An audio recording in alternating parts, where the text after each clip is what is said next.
Alright, what's up YouTube? HDJ here, and I'm coming at you guys with a very long overdue video. I'm going to be discussing Simorgh and the Simorgh archetype that has been released in the OCG as of uh, April.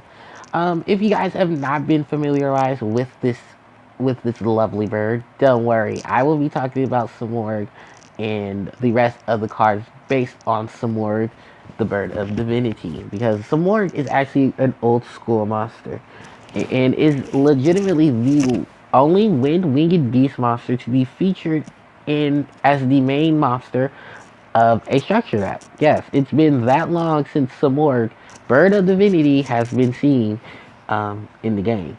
There are variations of Simorgh, yes, but Simorgh, as in terms of an archetype, Simorgh has not had a reprint at all. Simorgh has been only printed once, and that is Lord of the Storm, the only winged beast structure deck. That's right, wind and winged beast. I'm sorry, I have to combine both of those because it featured monsters like Sophie, it featured Blind Comic Curie #1, but one of its main focuses is one of my favorite archetypes, the Harpie ladies. Because not only did it bring us Harpie's Hunting Ground, but it brought us Harpie Hysteric Party, Harpie's first continuous trap card, and one of their most broken combination cards. And Simorgh has a lot of history within this game because Simorgh went through two various changes, and one of the various changes is one of the most critically acclaimed monsters in the Winged Beast archetype, and that is Dark Simorgh. A monster who literally, while on the field, says your opponent cannot set anything. Spells, traps, monsters, nope, cannot be set. And, ironically enough, has one of the most craziest combinations of summonings to summon itself. So I will be talking about all of Simorgh and all of the bird combinations here in the game. So, just as a bit of, clear up, because I did some research.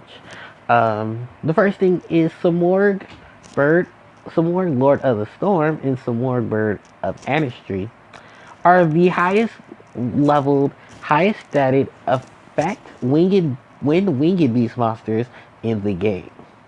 Yet there are only yes, and if you look to my right, there are a total of 132 winged beast monsters in this game. That's right, that's including normal and effect monsters. The highest normal stated monster is the level 6 monstrous bird, and the level 5 Sky Dragoons of Dragonia. These two are literally the highest setup winged beast monsters. Dragonia being a pendulum monster, as well as um, being a level 5 with the stats that it has: 2200 attack, 200 defense, and 800 scale of 7. While we have Monstrous Bird, who has not been released in the TCG, but has been featured in various games, having the stats of 2000 attack, 1900 defense. Um, it is very, very strange that, when Winged Beasts do not get the upright support unless you're Miss Valley, Harpie Lady, or some more now at this point. Or you're the dark variation, which is the Black Wings, and they practically have a handful of level 12 uh, to level. Yeah, I need to have a lot of level 12 to 10s. I know Aurora, Northern Lights. They have two synchro monsters, I believe. One is level 10, one is level 11. Yeah, Black Wings. Although I will talk about them in this video, they do have some of the highest stat setups in the game. When it comes to winning these. I know I'm moving the Harpie Conductor around. Don't worry, I'll get to her in just a second. But yeah, Simorgh. We're going to talk about the Bird of Divinity. We're going to talk about a lot of the praise I can give Simorgh. Because Simorgh was literally my first winged beast boss monster. Outside of Harpie Lady. And it works really well with Harpies because of how much of a setup it gives. The downside to this is Simorgh has a lot of issues with itself. You can't search Simorgh off of Harpie cards because it's not a Harpie. Simorgh, in terms of search, has only legitimately one monster to search for in the current game, and that is Witch of the Black Forest, who you cannot summon Simorgh the same time you search for it with Witch of the Black Forest, because Witch of the Black Forest and Sagan both have erratas to their effects. which sucks for the bird, for one of the biggest birds in the game. I mean, actually, yeah, because the other two have 2,000 attack. I mean, defense, so you can't search for them. And I believe Dark Simorgh has no. Dark Simorgh can be searched by Witch of Black Forest. Oh, and unfortunately, Darkness Simorgh can't. But yeah, that is like legitimately the biggest start setups. Is that the biggest bird in the game has the most difficulty of getting to it. That is until Rise of Destiny gave us searchability for these big birds, and the overwhelming amount of support that this bird is getting is amazing. So I'm going to talk about each bird individually, and then I'll come back to combos and setups. So we'll start off with the bird itself. Some more. Bird of Divinity, level 7, Wind Winged Beast, 2700 attack, 1000 defense. Some more cannot be special summoned. Your tributes for this monster must all be wind. Each player takes 1000 points of damage during their respective end phase. While this card remains face up on the field, damage is reduced by 500 for each spell trap the player controls. Next up is some more Bird of Artistry, level 8 Wind Winged Beast, 2900 attack, 2000 defense. And this effect reads both players tribute summon wind monsters with one less tribute than required. If a tribute summon, if this card is tribute summoned and using only wind monsters for its tribute, you can return up to 2 cards your opponent controls to the owner's hand. Then the last part of its effect is this card is treated as a normal monster while in your hand. We move on to the Dark Simorgh, level 7, Dark Winged Beast, 2700 attack, 1000 defense. While this card is face up on the field, it is also a wind attributed monster. You can banish 1 dark and 1 wind monster from your graveyard to summon this card from your hand. You can banish 1 dark monster and 1 wind monster from your hand to summon this card from the graveyard. While this card is on the field, your opponent cannot set any cards on the board. So that is pretty much the roundup of the original 3 Simorgh monsters. In case I need to do some callbacks, I will now. This is the new Simorgh archetype in the supporting cast with it. So the first monster up is Simorgh, Lord of the Storm, level 8 Wind Winged Beast, 2900 attack, 2000 defense. Your opponent cannot target this tribute summon card with spell or trap or effect. You can only use each effect of Simorgh, Lord of the Storm, once per turn. When a spell, trap, or effect is activated, quick effect. You contribute 1 Wind Winged Beast, then target 1 card your opponent controls, shuffle that card into the deck. When your Wind Winged Beast monster is destroyed by battle, while this card is in your graveyard, you can add this card to your hand. Next up is Darkness Simorgh, level 8 Dark Winged Beast, 2900 attack, 2000 defense. While this card is face up on the field, this card is also treated as a wind attributed monster. You can only use each effect of Darkness Simorgh once per turn. If you tribute summon a dark or wind monster while this card is in your hand or graveyard, you can special summon it to the field. If a spell or trap or effect is activated, you contribute 1 Wind Winged Beast monster to negate the activation of that card, and if you do, destroy it. Next up is Simorgh, Bird of Protection, level 4 Wind Winged Beast, 1400 attack, 1000 defense. When this card is normal summoned, you can target one of your opponent's spell or trap cards and return that card to hand. If your opponent controls no spell or trap cards, while this card is in your graveyard, you can special summon this card in defense position, but it is banished when it leaves the field. Also, you can special summon monsters for the rest of the turn, except for Winged Beast. You only use each effect of Simorgh, Bird of Protection once per turn. The next Simorgh monster is Simorgh, Bird of Endings, level 3 Wind Winged Beast, 1500 attack, 200 defense. When this card is normal summoned, you can send 1 Simorgh card from your deck to the graveyard, except for Simorgh, Bird of Endings. If your opponent controls no cards in their spell and trap zone, you can special summon this card from your graveyard in defense, but banish it when it leaves the field. Also, you cannot special summon monsters the rest of this turn, except for Winged Beast. You only use each effect of Simorgh, Bird of Endings once a turn. The next little birdie is Simorgh, Bird of Summonings, level 2 Wind Winged Beast, 1000 attack, 1000 defense. When you normal summon this card, you can add 1 Simorgh card from your deck to your hand, except for Simorgh, Bird of Summonings. If your opponent controls no cards, no spell and trap cards, while this card is in your graveyard, you can summon this card in defense position, but banish it when it leaves the field. Also, you can also summon monsters for the rest of the turn, except for Winged Beast. You only use the effects of Simorgh, Bird of Summoning once per turn. The next birdie, and one of my favorites, is this cute little darling, Simorgh, Bird of Beginnings. Level 1, Wind Winged Beast, 0 attack, 1600 defense. When this card is normal summon, you can activate the effect during your main phase to normal summon one Simorgh monster in addition to your normal summon or set this turn. You can only gain this effect once per turn.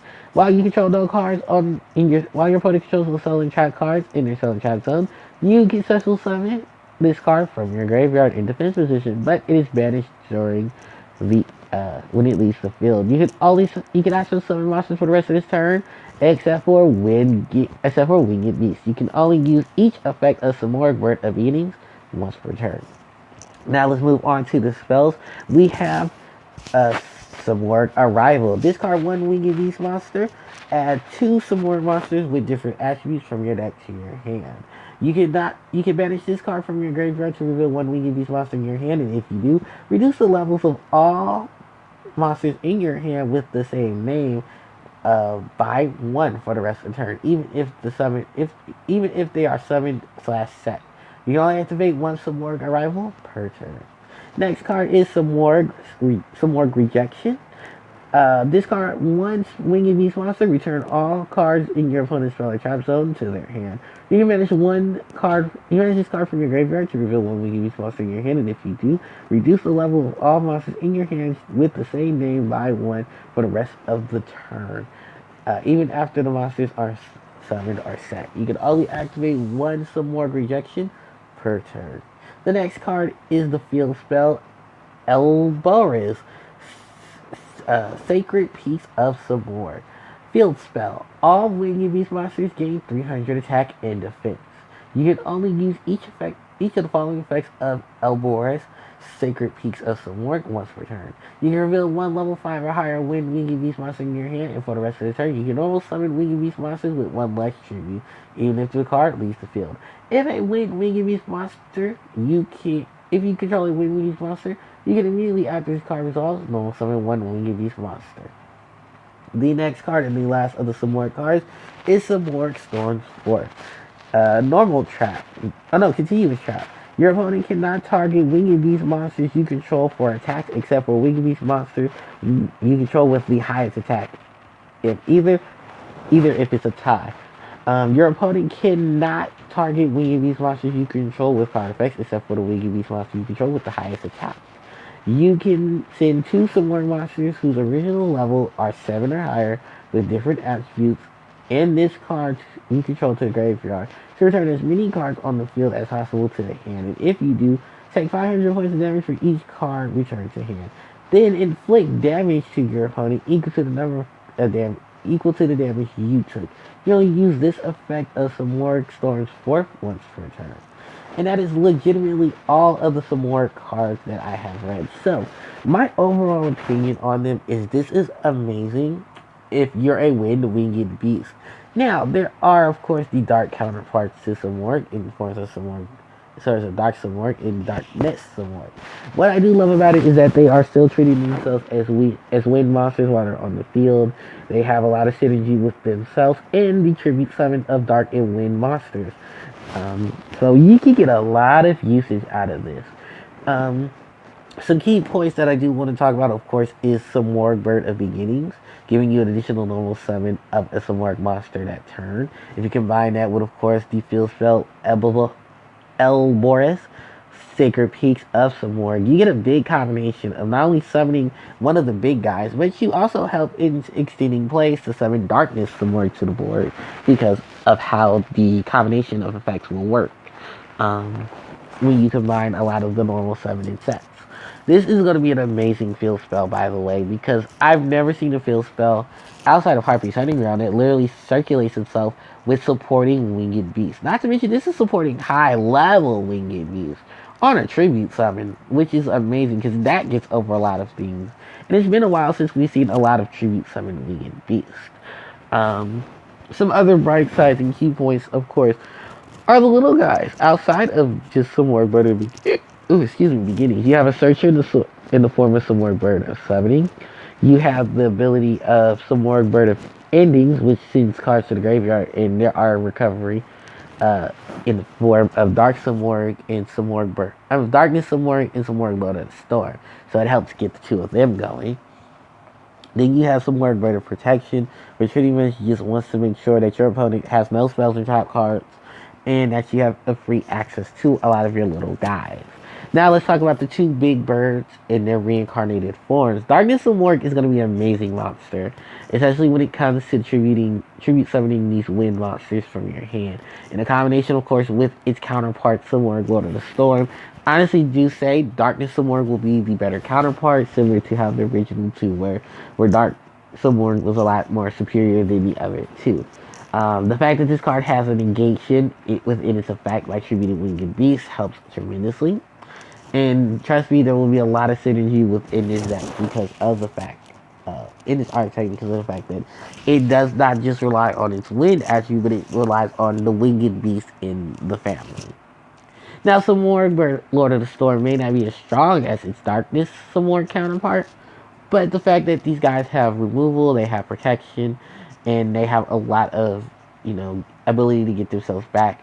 I think this will honestly bring back that high level play Winged Beast monsters love, outside of being a Black Wing monster and not having to rely on tuners. Um, I think one of the most broken spells we can talk about now is, of course, Simorgh's Rejection. The fact that this is a giant Trunade on a one-sided board is amazing. This card can not only help Harpies, but this card can also help, other archetypes that rely on giving the additional normal summon of a Winged Beast. Giving the additional setup for Winged Beast, not to mention all of this protection that someone can give to any Winged Beast deck. As long as you have a Winged Beast, you literally get a giant Trunade out of this card. It is amazing. Then, of course, the whole banish it to reduce levels of a monster if you're sharing the same name. I think at that point, if you're Simorgh, you're most likely sharing the same name, and you're just getting freebies off of it. But there are some other Winged Beasts I would love to talk about that can support this as well. Now let's talk about Ibolez, the Sacred Peaks of Simorgh, their field spell. And the fact that this does circulate around those high level winged beasts is amazing, giving them the chance to be summoned with one less tribute, giving them the ability to hit the board without summoning difficulties, and of course the fact that you get additional normal summon of a winged beast monster that turn helps tremendously because you can help set up for a lot of combo plays, a lot of setup plays. Like, this is going to be a great field spell for winged beast. Oh, excuse me, I'm already starting to yawn. Alright, so now we look at the side deck. There's also one card I forgot to include, and that's Wind Effigy. And the only reason why I'm talking about Wind Effigy is because of Simorgh Bird of Anistry. There's also another monster that I want to bring up, and I swear I literally just forgot about this, and it's Whirlwind Prodigy. Whirlwind Prodigy is fairy. Oops. Yeah, I completely forgot about that. Whirlwind Prodigy is fairy type. But Whirlwind Prodigy is not like Wind Effigy. And actually, give me a second so I can show you guys that whole reason why. Alright. So Whirlwind Prodigy basically says when you tribute summon a wind monster, you treat this card as 2 tributes for that monster. Wind Effigy says if you tribute summon a wind monster using this card, it will count as 2 tributes for that normal summon. Well, the only normal monster that needs that is, ironically enough, the effect monster that chases itself as a normal monster while in hand. And that is Simorgh Bird of Anistry. I don't know how this is going to ever work in terms of combination. But yeah, when Effigy was the help and saving grace to put Simorgh on the field. The only downside to it was that there were no other winged beasts that could be summoned, and you can barely summon this because it has so much high stat in defense. So it was pretty much go for Whirlwind Prodigy, because that way you can use cards like Flying Common Carrier number 1, it's just summon it to the field, and then have it retributed for that winged beast. That's the only legitimate reason why it did not stay around. I wouldn't be surprised if they reprinted this in a future set to where they could benefit from it. Some other cards that we need to talk about, of course, the old favorite, anti-spell fragrance. This works with any winged beast deck currently right now in the format, essentially Harpies and soon to be Simorgh because of all the control that both decks have. You give them control over how your opponent plays spell cards, and you pretty much can shut them down. I do remember the whole warrior return from another planet situation. Oh, excuse me. They had to deal with Dark Simorgh, where Simorgh, anti-spell fragrance, warrior from the last planet, Denko Seka. It was a banana stack. It was very gimmicky, but it all worked around making sure that this bird right here did not have any problems. And if it did have any problems, there were answers to those problems, which is amazing. Let's talk about the Mist Valley. So if you're not familiar with this, there was a deck called Black Valley. It combined both Mist Valley and Black Wings. It was one of the secondary options for Winged Beast Monsters because I think at that time it was pretty much just overweight. Oh, excuse me, for a lot of the big setups. Ironically enough, Mist Valley and the monster that I should also be talking about really were great, outstanding winged beasts. The problem is that, unfortunately, due to how slow games were, you only really needed Whirlwind Prodigy because World Effigy only got one monster, and that one monster was barely being played. And with the lineup of the new Simorgh cards, this actually helps out Mist Valley Apex Adrian because it gives it additional tribute setup, it gives it additional win setup, and it's overall still one of Pixel's best go-to cards. I'm sorry, of what they already normally do. I don't know too much about a lot of the Mist Valley, but Mist Valley Executor would be also a good option in terms of recruiting stuff. We have the ever faithful setup of the tuners in Mist Valley that can help if you want to seek growth, and that is Mist Valley Soldier and Mist Valley Shaman, a level 3 and a level 4 tutor that can help tremendously. I don't think we need to exclude these lovely ladies because these lovely ladies were part of Simorgh's upcoming, and that is the Harpies. Harpie Harpist is a great setup for Simorgh. Not only does she search for correctly search for a bird of protection, but she can also be used to help tribute summon wind monsters. Not to mention she has her own effect to get rid of cards if needed. Oh, excuse me. Oh God, the yawning. I will get a hold of that. Don't worry. But I need to talk about our the Harpie Lady's Leak monster, and that is Harpie Conductor. I've seen some tests with Harpie Conductor in the new Simorgh setup, and it is bananas how amazingly good this is. Harpie Conductor having the ability to destroy spells and traps, leaving a lot of them in the graveyard, so that way Simorgh can just flush them out. Having her be an access to the extra deck for them is also amazing. She's so beautiful. She really is. I cannot wait till TCG gets her. We know we're going to have her censored like hell, but hey, at least we'll have her there. Harpie's Hunting Ground with the, of course, standout ovations of the Harpie archetype and the combination it has with it has the combination, of course, Harpie's Hunting Ground, anti-spell fragrance, and you sit there on a Dark Simorgh. I mean, literally, Harpie's Hunting Ground, the Harpie Lady archetype, so many good things, so many great combinations, there's so many great setups. And we're going to talk about some more support. Harpie's Feather Storm is a great way for Simorgh and its bird following to deal with a lot of the crazy stuff that goes on within this game. Hand traps, graveyard, just all the crazy things. Black Wings. In terms of Black Wings, it really just turns of Simorgh because of the fact that you had Harpies who had access to, who didn't have their own tuners. So pretty much using cards like Zephyros the Elite, Black Wing Gale the Whirlwind, are just some very good prime examples. Excuse me, especially when you look at it and you're like, okay, we don't have any tuners. Let's get some Winged Beast support. Let's get Dark Black Leagues together. And then you look at, a lot of the division. It's division of setups and stuff like that. Like, it's real crazy with Harpies and Winged Beasts and stuff like that. You just enjoy everything as much as you can. And with this combination of stuff, I really do enjoy it because of how supportive Black Wings like Gale the Whirlwinds and Fosse leading Steve McClung have been. Especially with their secret monsters too. I just didn't include them because I feel like these were the best setup in support cards we could get in the form of Gale, Zephyr, and Steve. Risa the Mega Monarch. Now, someone was pointing this out in a lot of videos about how people were not using Risa.